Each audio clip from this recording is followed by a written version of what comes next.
অনেক সময় স্বামী তার সহযোগীর মাধ্যমে স্ত্রীর আপত্তিকর ছবি অনলাইনে ভাইরাল করে এবং টাকা পয়সা আদায় করে থাকে। আর প্রেমিকরা তো আছেই, অনলাইনে ব্যক্তিগত ছবি দেখিয়ে ব্ল্যাকমেলিং এখন বয়ফ্রেন্ড গার্লফ্রেন্ডের মধ্যে আর সীমাবদ্ধ নেই।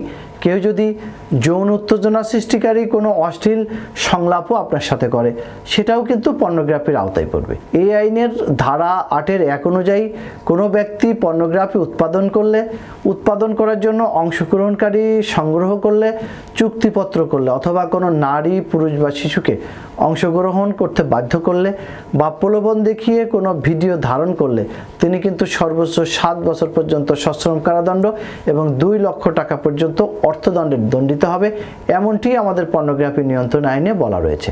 এই আইনের ধারা 8-2 অনুযায়ী কোনো ব্যক্তি পর্নোগ্রাফির মাধ্যমে অন্য কোনো ব্যক্তির সামাজিক বা ব্যক্তি মর্যাদা হানি করলে বা ভয় দেখিয়ে অর্থ আদায় করলে বা